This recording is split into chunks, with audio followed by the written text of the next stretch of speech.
Sal wiped the layer of red dust from his faceplate, squinting into the cavern that stretched before him. Darkness hung heavily in the air, dense and palpable, swallowing the beams of their headlamps. Mars had always been hostile, but this part of the planet, the deep caves they'd broken into, felt even more alien. As he adjusted the settings on his suit, his ears popped, a subtle reminder of the crushing silence pressing down from all sides. "Anything on the scan?" he asked, keeping his voice low as if the cave might hear him. "Nothing yet," replied Jacob, his voice crackling through the comms. "But we've drilled farther than any of the previous teams. Hell, we're so far off the grid, I doubt Command even knows where we are." Sal huffed a quiet laugh. "Don't say that. You'll jinx us." Around him, the other miners were setting up their equipment, checking their gear with well-practiced precision. They'd all seen the planet's unforgiving nature, sandstorms, random rock slides, the disorienting vertigo from staring into an endless desert of rust. But there was something else here, something that even the red dust couldn't explain. Sal's headlamp flickered, casting long, quivering shadows across the cavern walls. He shook his head, dismissing the strange shapes the shadows formed, shapes that looked oddly human, twisted in gestures of desperation. He pushed those thoughts aside and began to drill again. The vibrations reverberated through his gloves, rattling his bones as the rock slowly yielded to the machine's biting teeth. After a few moments, he felt something strange beneath the drill, a change in the rock's texture, a resistance, then a sudden release. The wall crumbled, revealing a sliver of a tunnel bathed in faint, shimmering light. "What the hell?" Sal muttered, leaning closer. The light was alive. Thin tendrils of a strange phosphorescent glow squirmed along the newly exposed wall, pulsing as if with breath or heartbeat.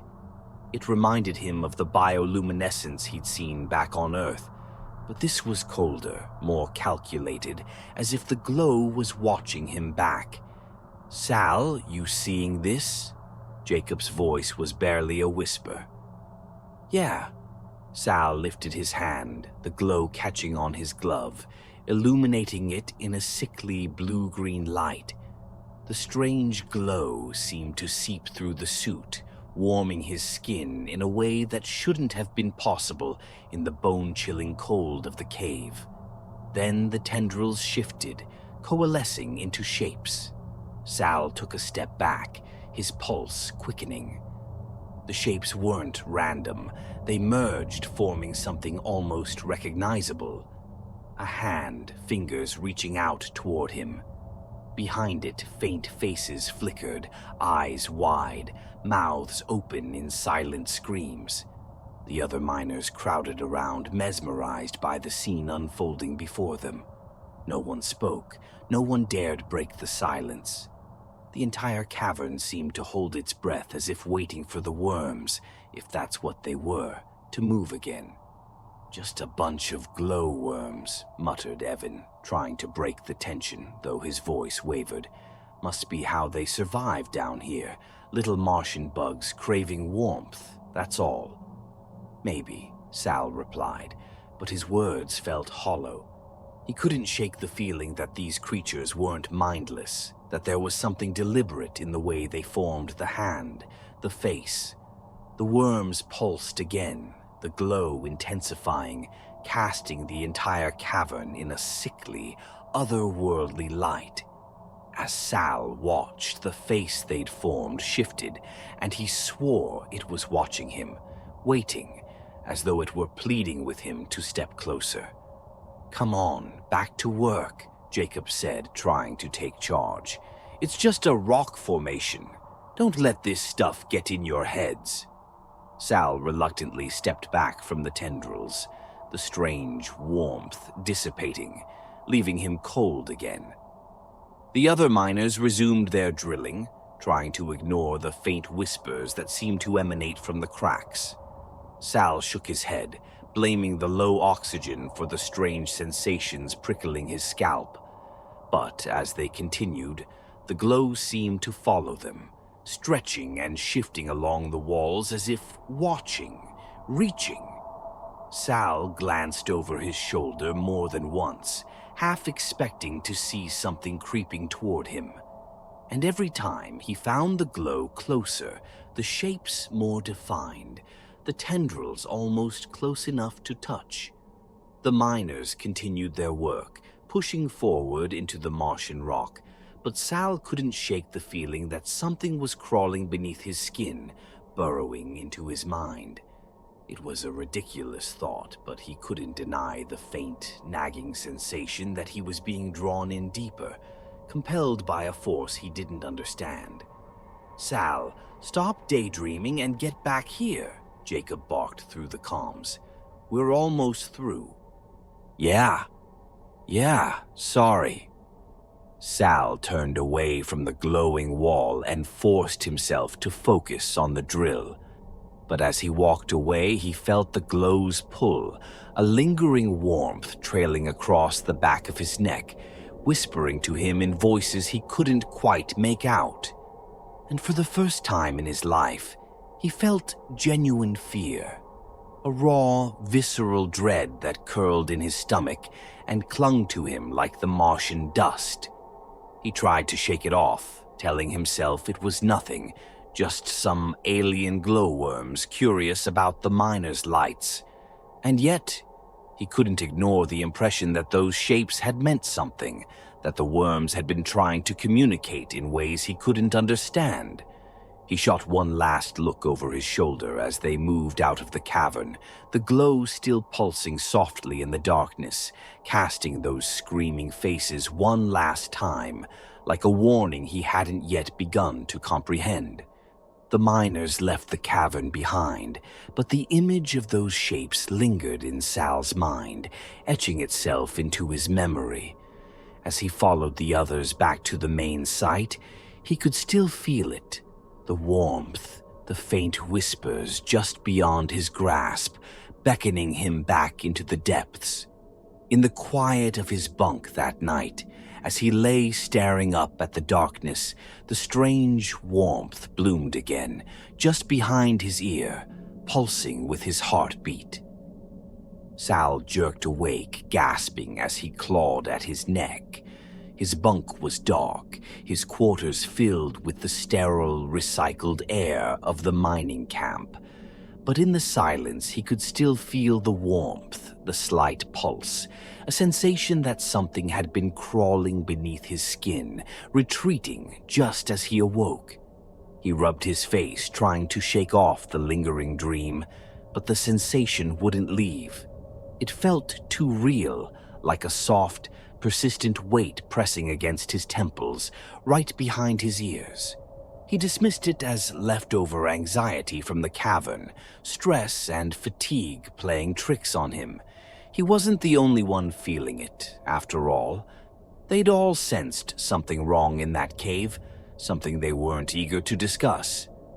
"Sal, you're up?" Lucas's voice came from the doorway, his silhouette barely visible against the low emergency lights lining the hall. "Yeah, barely. What's going on?"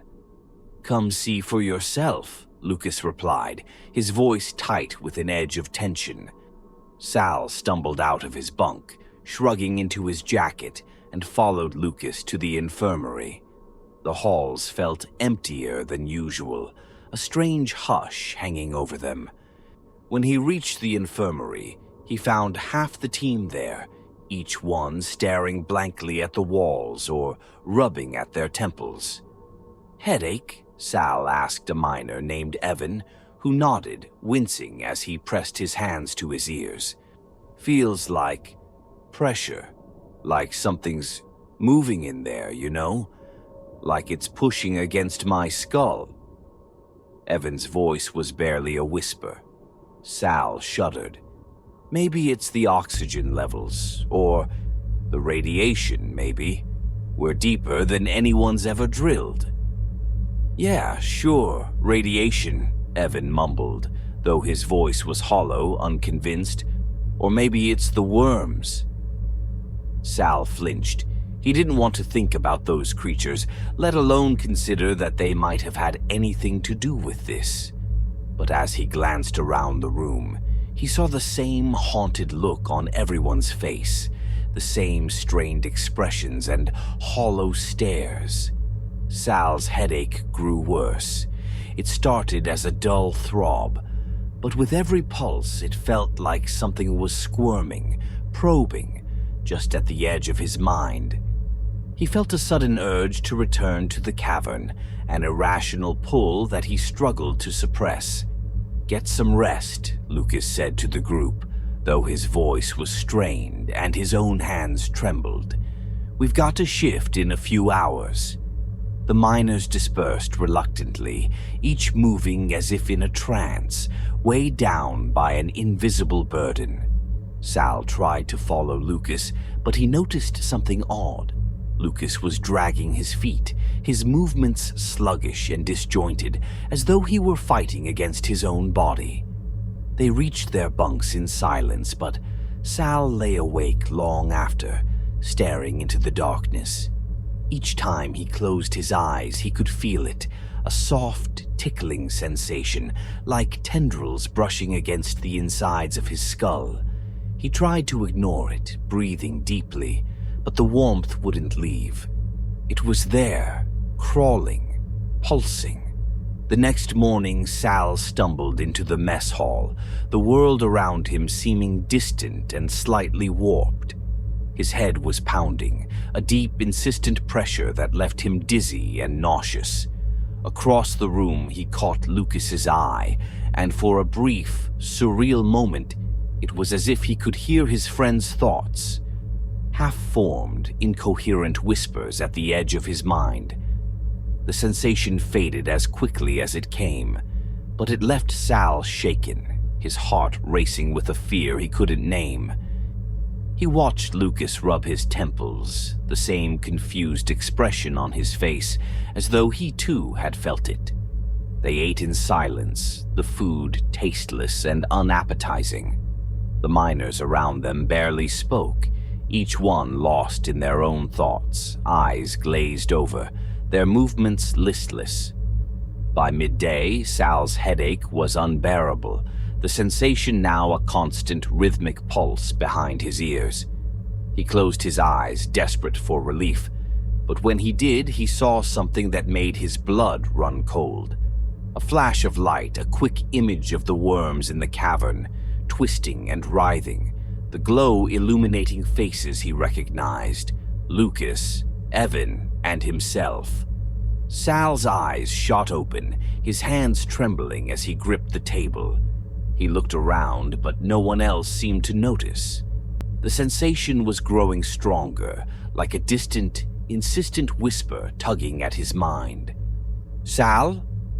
Lucas's voice jolted him back, and Sal looked up, his vision blurring as he met his friend's gaze.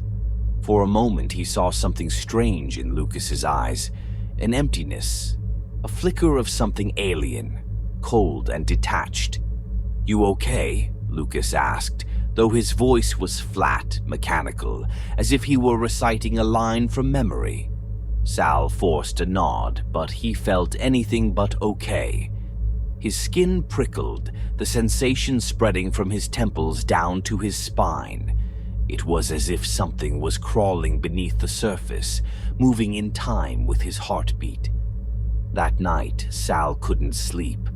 He lay awake, staring into the darkness, listening to the faint whispers in his mind. They were stronger now, more distinct, a cacophony of voices overlapping, merging, each one hinting at something vast and unknowable. He tried to block them out, pressing his hands to his ears, but it was no use. The voices were inside him, threading through his thoughts, unraveling his sense of self. He could hear fragments of thoughts that weren't his own. Evan's fear, Lucas's confusion, even the echoes of something alien, a presence vast and old, stretching back through time and space. And then, suddenly, he felt a jolt, a cold, sharp awareness that wasn't his own. He knew, with terrifying certainty, that he was not alone in his mind. He tried to scream, but his voice caught in his throat, silenced by the pressure building within him. He could feel it now, a presence lurking just beneath his consciousness, probing, twisting, binding itself to him.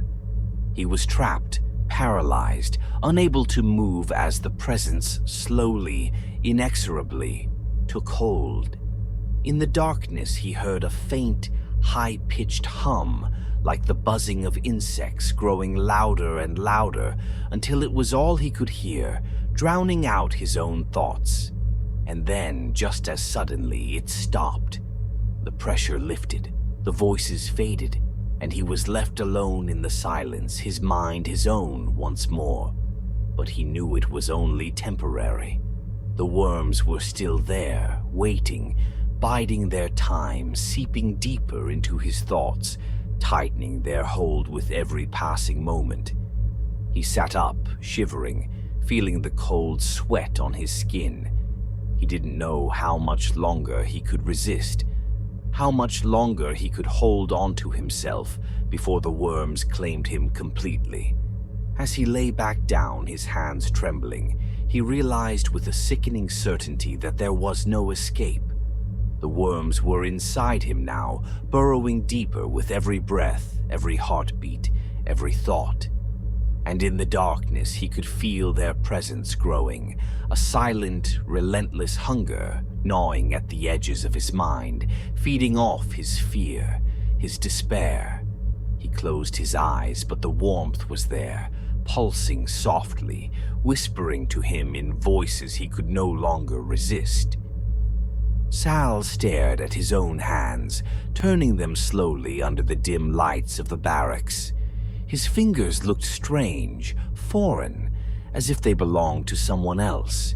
He felt every crease, every scar, but the sensation was muted, distant. His hands were no longer his own. They were simply tools, extensions of something he could no longer fully control. The realization had crept in slowly, like a fog, seeping into his thoughts, blurring the edges of his identity.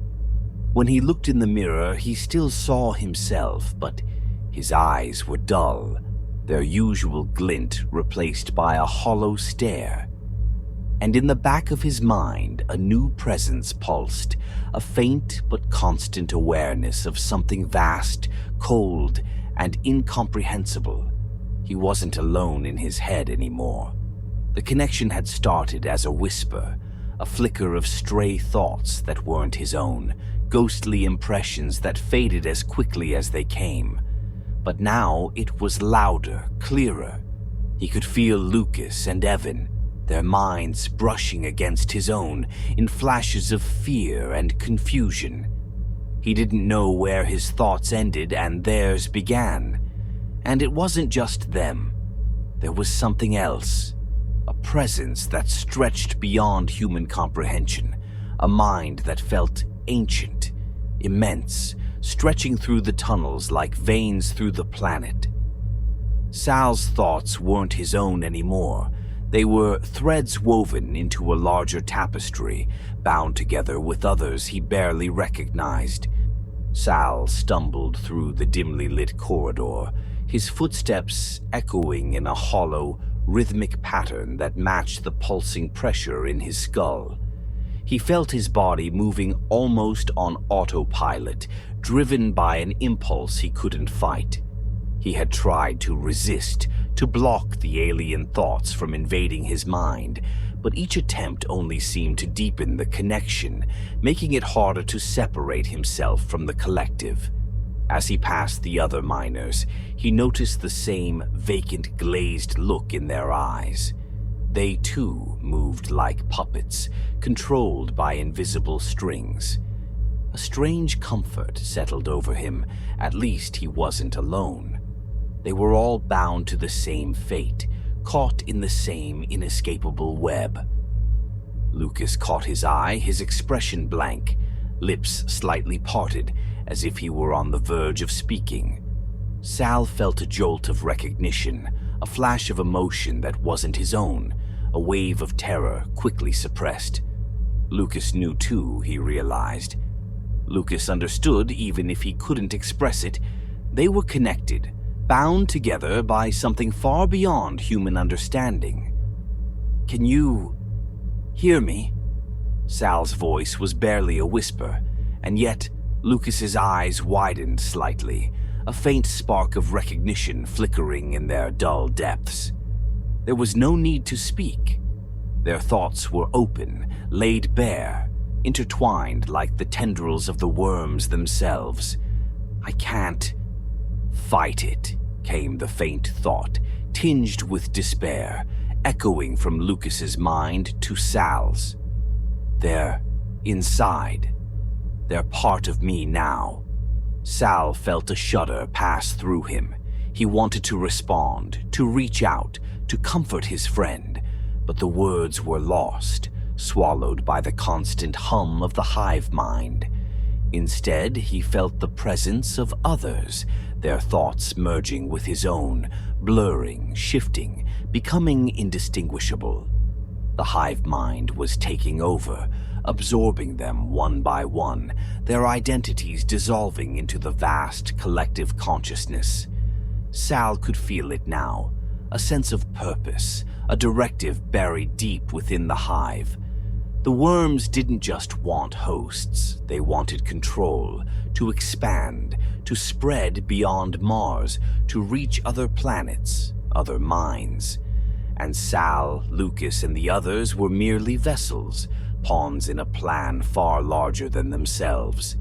He felt a surge of resistance, a last desperate attempt to reclaim his mind. He tried to remember who he was, to cling to his memories, to the life he'd had before Mars.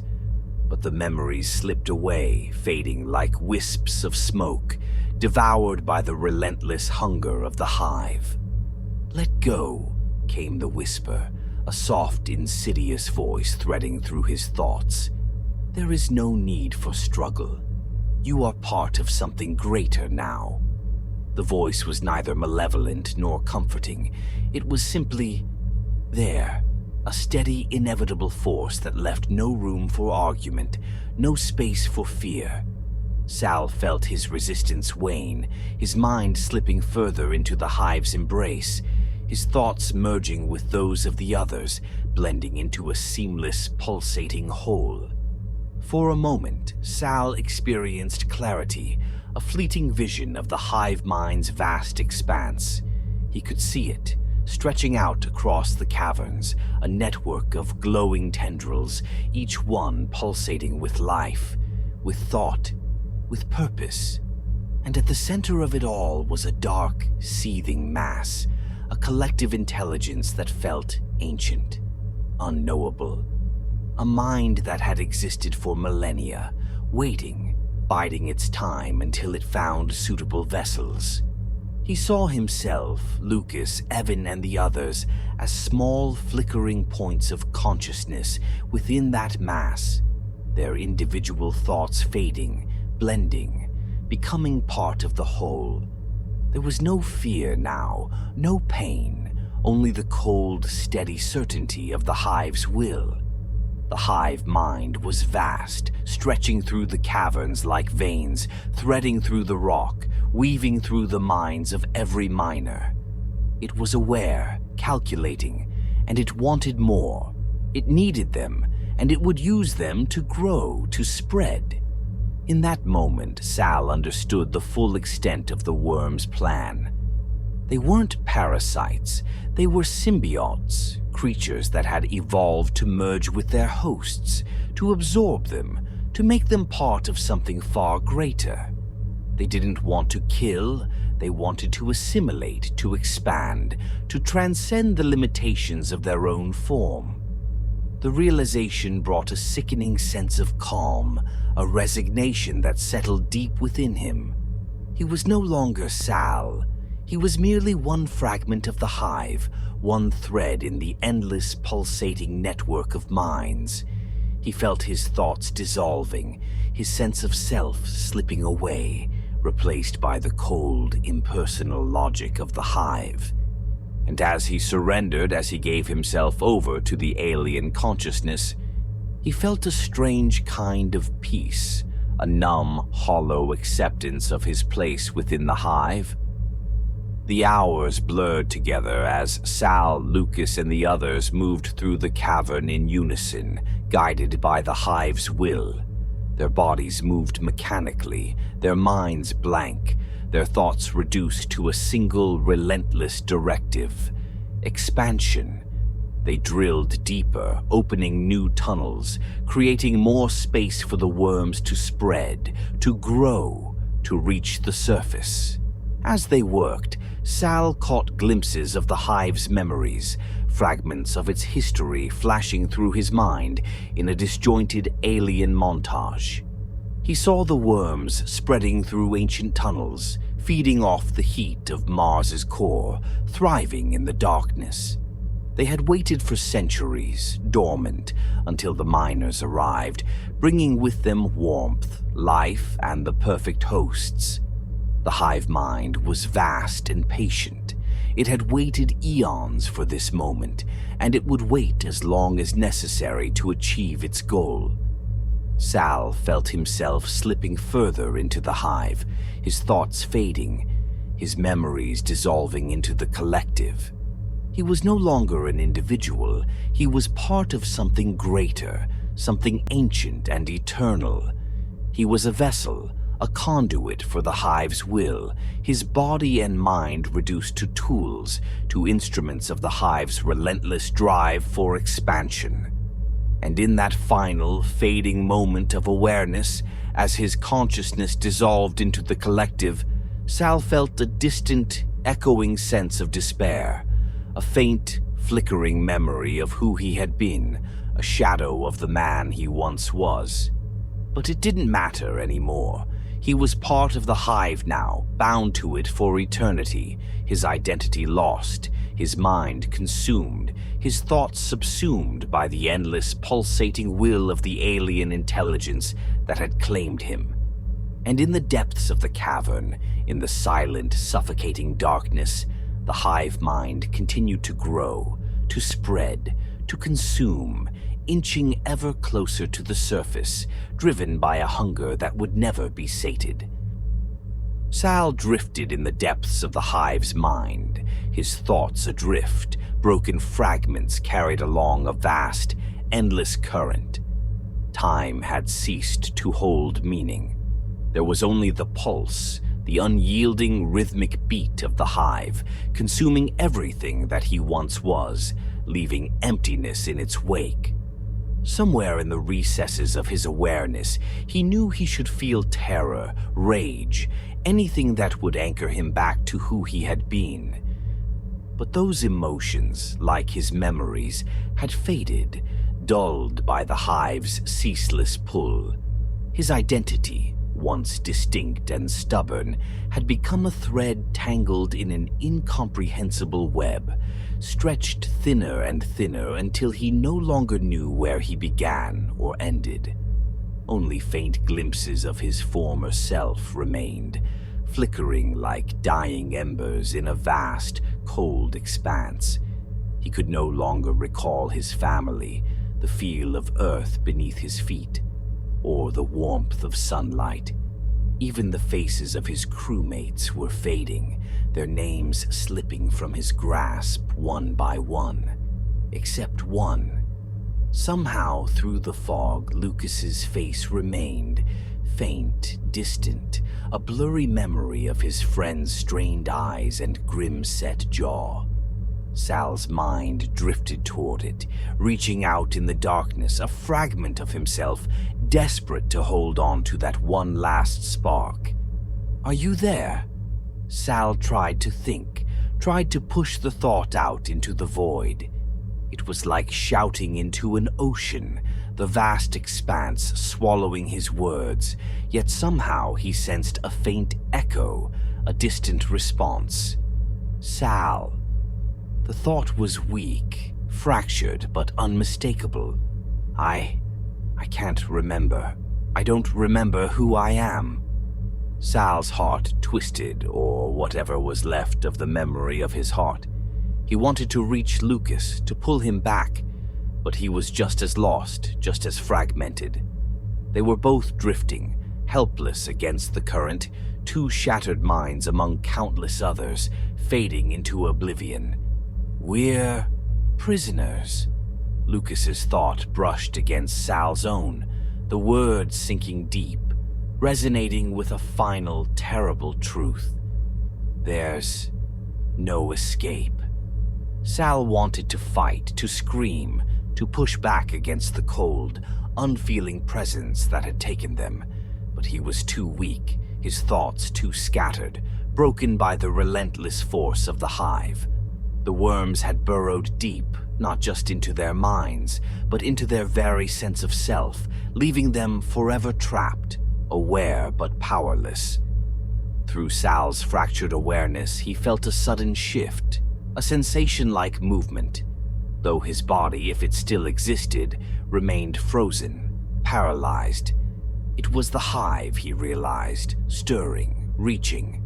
It was expanding once more, and in the darkness he sensed new presences, faint, tentative minds brushing against his own. New arrivals. Somewhere above, he felt the vibrations of footsteps echoing down the tunnels, faint tremors rippling through the rock, carrying the vibrations of voices, laughter, the crackle of radio static. Another team. Sal tried to shout, to send a warning, but his thoughts were feeble, like dust scattering in the wind. He felt a surge of panic, the instinctive urge to protect the new team, to save them from the fate that had claimed him and his friends. But he was helpless, his will nothing more than a fragment adrift in a sea of countless others. As the new minds drew closer, Sal felt the Hive's awareness sharpen, focusing, preparing. He could feel the anticipation, the primal hunger that drove the worms, the insatiable need for warmth, for life, for expansion. They would take the new team just as they had taken him, as they had taken every miner who had dared to drill too deep. The footsteps grew louder, reverberating through the rock, each step echoing in Sal's mind, a steady, relentless beat that mingled with the Hive's pulse. The voices grew clearer, sharp, and familiar, their laughter and words filled with a sense of confidence, curiosity. They had no idea what lay waiting for them in the darkness. And then, just as the footsteps reached the edge of the cavern, Sal felt it. The surge, the movement, the Hive reaching out, tendrils extending, the worms stirring, shifting in anticipation of new hosts. Sal's awareness fractured further as he felt the worms make contact, the new minds brushing against his own, raw, untouched, unaware. He felt a flicker of hope from one of the newcomers, a spark of excitement, a thrill of discovery. But it was short-lived. The Hive seized upon it, drawing the mind in, binding it, weaving it into the vast, seething consciousness. One by one, Sal felt the new arrivals dissolve, their thoughts, their memories merging with the Hive, just as his had. He wanted to weep, to scream, but he was no longer capable of such things. He was only a fragment now, a ghost within the collective, watching helplessly as the Hive devoured yet more lives, yet more identities. Through the haze, he caught a final thought, a fleeting impression from one of the newcomers. A young woman, her mind bright, fierce, filled with the stubborn will to survive. Please, no. But there was no mercy here, no escape. The Hive consumed her, her memories fading, her thoughts unraveling, joining the endless mass of minds, her identity dissolving like a drop of water in an ocean. Sal's awareness dimmed, his mind drifting further into the depths, the last remnants of his identity slipping away. He was no longer Sal. He was nothing. He was everything. He was part of the Hive, a thread in the endless tapestry of consciousness, bound forever to the endless, unfeeling will of the worms. In his final moments of clarity, he realized the full horror of his fate, not simply trapped, but erased, a prisoner within his own mind, aware yet powerless, his thoughts echoing endlessly in the darkness. And as the last spark of his identity faded, as he gave himself over to the Hive, he felt a final, terrible revelation take hold. The worms had no end. They would continue, spreading, consuming, until there was nothing left untouched by their reach. They would find other hosts, other minds, until every corner of every world was bound to the Hive, forever. Sal's last thought flickered in the darkness, a faint, desperate hope buried deep within the Hive. A hope that somehow someone would find a way to stop them, to end the endless hunger of the worms before it spread beyond Mars. But he knew, even as the thought faded, that it was a futile wish. There would be no stopping the Hive. The worms would spread, would consume, would devour, until all was one with the Hive, an eternal, relentless unity, bound by hunger, driven by an ancient will that knew no mercy, no restraint. And in the silence, in the darkness, Sal's consciousness dissolved, his final thought lost in the endless pulse of the Hive, a faint echo in a vast, unfeeling void. As the Hive settled once more, as the new hosts joined the collective, the cavern fell silent, the only sound the faint pulsing hum of the worms beneath Mars, biding their time, waiting for the next arrivals, the next souls to join the eternal prison, forever bound to the Hive, forever lost. And so the darkness stretched on, silent, waiting, endless,